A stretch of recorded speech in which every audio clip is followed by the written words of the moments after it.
Number 5, bola B5, number 5, Kansa.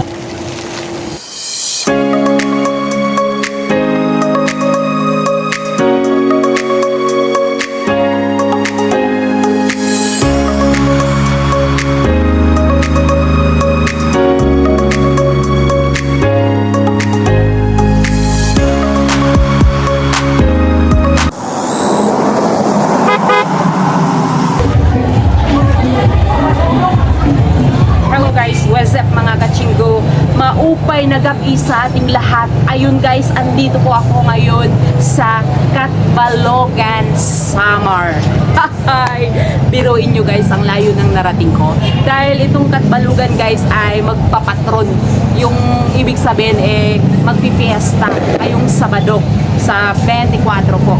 Kaya yun, ang daming kaaliwan dito guys. Marami pang may piryahan din po dyan sa Piero, no? At dito din po sa park. At iikutin pa natin ang buong Catbalogan guys. Samahan nyo ako guys dahil ang ganda po talaga ng Catbalogan Samar.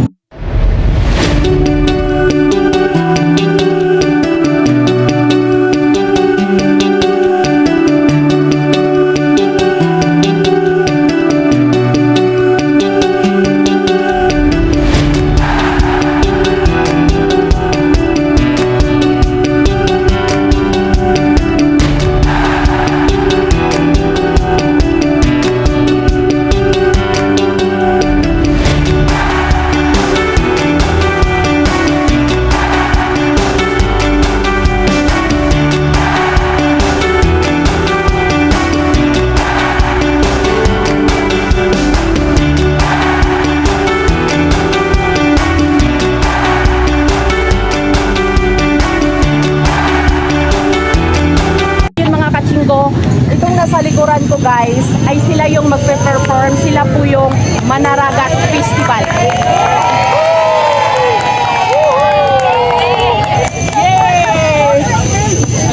Yes guys, magpe-perform po sila guys by Friday. Yes guys, kasi fiesta po dito, magpapatron po ng Saturday, August 24 po. Kaya shout out sa inyo lahat!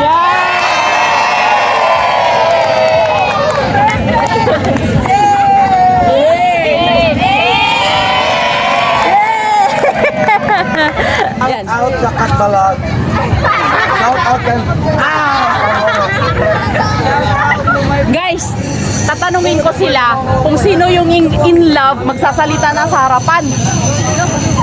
Ayan guys, sino in love dito? Mag-shout out na sa harapan.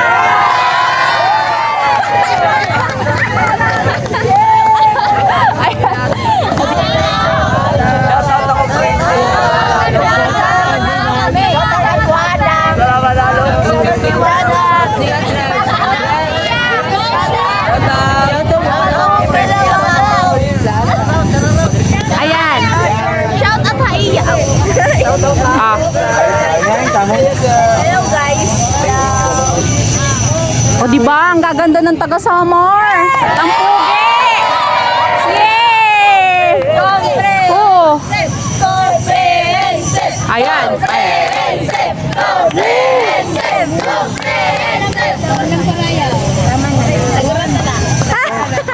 Thank you guys. Wow. Ayan. Ito na. Ayan guys, so Spark! Oh yeah! Spark guys! Ayun na. Samar! Yay! Shout out sa lahat ng taga Samar dyan. Catbalogan Samar. Yes guys. Ang ganda oh. Ayan. Akalain mo para siyang yung nasa MOA, yung globe. Pero paublong lang siya. Yung parang kasoy, yung iniikot-ikot. Ayan oh.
Ayun guys, sa likuran ko na yan guys, yan yung SSU, main campus po ng Summer State University. Ayun guys, so, hindi nga lang po klaro dahil gabi na nga po. At guys, ito pa ang magandang balita dahil katabi lang po nito guys, dito lang po sa harap na mismo ng SSU ay may itinayo na po na metro kaysado po. Kaya pabor na pabor po talaga sa maraming estudyante dyan. At saka po, dahil napakalapit na lang po talaga ng mall. Ayun guys. So shout out po sa lahat ng professor dyan at sa lahat po ng estudyante. God bless us all.